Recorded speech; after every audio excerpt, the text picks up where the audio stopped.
बेल्ट्रॉन के कंपनी जे कर्मी है उनका जीएसटी 18% काटल जाए छे, वेतन में जीएसटी काटल जाए छे। ये जुलुम छे, ए जुलुम के रोकल जाए।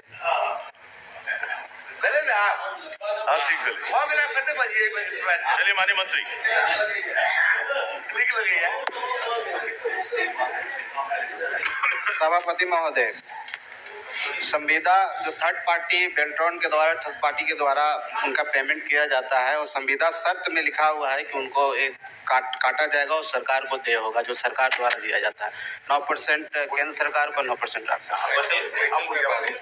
माननीय सभापति महोदय, यह तो संविदा में लिखा नहीं जदीन हो तब मजबूरी में लिख देलके, लेकिन वेतन में जीएसटी कटौती हो छे, किनको वेतन से जीएसटी कटौती नहीं हो छे, लेकिन संविदा कर्मी के जीएसटी से काटल जाए। एक जुल्म के रोका के अनुरोध करो हम आगे माध्यम से मंत्री जी के कम से कम वेतन में जीएसटी के कटौती नहीं हो।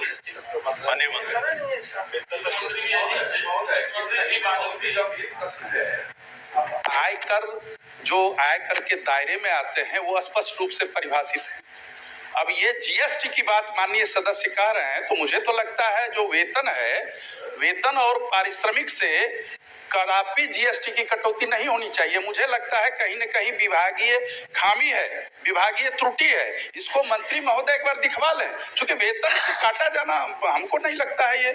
माननीय मंत्री महोदय, एक चीज शायद हम लोगों के ध्यान में बातें नहीं आ रही है कि वो वेतन में कटौती नहीं है और वेतन में कटौती करने का किसी को अधिकार नहीं है।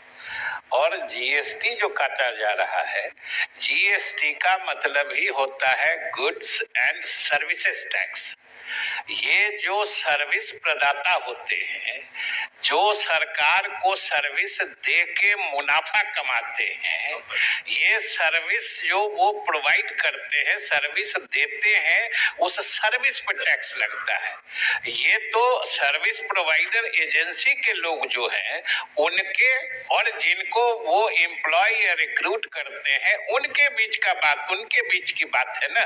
हम लोग तो सर्विस प्रोवाइडर से जीएसटी लेते हैं और सब लोग जानते हैं, सभी पार्टी के सभी दल की सहमति से, सभी सरकारों की सहमति से माल एवं सेवा कर अधिनियम पूरे देश में लागू हुआ है और इसको लागू करने के पीछे मंशा ही यही थी कि पहले हम लोग सिर्फ गुड्स टैक्स देते थे, बेचने का सेल्स टैक्स, वैट, ये सब था, लेकिन सर्विसेज जो सेवा प्रदाता है, आज तो कोचिंग जो सर्विस दे रहे हैं उन पर भी टैक्स लग रहा है।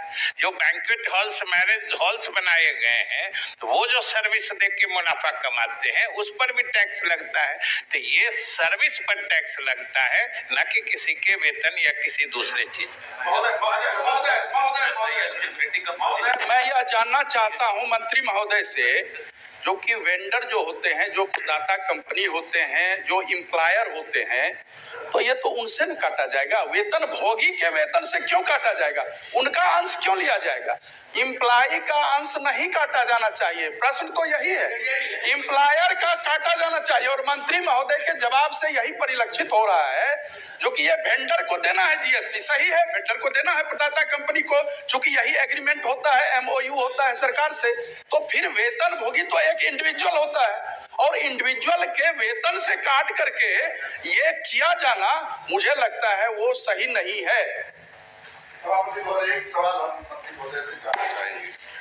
कि ये जो बेल्ट्रॉन से जो इम्प्लाई को लिया गया है, उसके बेल्ट्रॉन द्वारा नियुक्त डाटा एंट्री ऑपरेटर का वेतन भुगतान जो हो रहा है 25,209 और उसमें जीएसटी काटा जा रहा है। जब सरकार बेल्ट्रॉन से एग्रीमेंट किया होगा तो इस डाटा एंट्री ऑपरेटर का वेतन भी फिक्स किया कि उसको ये वेतन मिलेगा। तो आप ही के जवाब से यह लगता है कि प्रोवाइडर से यह जीएसटी कटना चाहिए, न कि इम्प्लॉय से कटना चाहिए, जो बिल्कुल गलत हो रहा है। महोदय, अगर किसी विभाग में बेल्ट्रॉन नियुक्त करके देता है तो वहां पर बेल्ट्रॉन ही सर्विस प्रोवाइडर है। ये समझना चाहिए कि सर्विस ले कौन रहा है, एक्चुअल काम किसका है और आदमी चुन के कौन दे रहा है। मैं हमेशा कहता हूं कि जो सर्विस प्रोवाइडर है, जो उस सर्विस का फायदा उठा के नियोजित होना चाहते हैं, ये उन दोनों के बीच का होता है। और सेवा, किसी तरह की सेवा पर कर लगना, ये पूरा ऑल इंडिया फेनोमेनल है, सब जगह लगता है और सब जगह दिया जाता है। सेवा कर महोदय, सभापति महोदय, सेवा कर हम लोग भी देते हैं, कॉलेज में प्रोफेसर हैं, सेवा कर सबसे लिया जाता है, लेकिन ये जीएसटी की बात हो रही है, सेवा कर की बात नहीं है, सर्विस टैक्स महोदय, सेवा कर वही, सर्विस टैक्स तो जीएसटी है, गुड्स एंड सर्विसेज टैक्स, वही तो हम कह रहे हैं। पहले जो अलग अलग तरह के टैक्स लगते थे, जो सेल्स टैक्स था, फिर वो वैट बन गया, वैल्यू एडेड टैक्स बन गया, सर्विस टैक्स था, अलग अलग था, उन सबों को समाहित करते हुए एक जीएसटी बनाया गया है, जिसको वन नेशन वन टैक्स के जो मतलब दायरे में लाया गया है।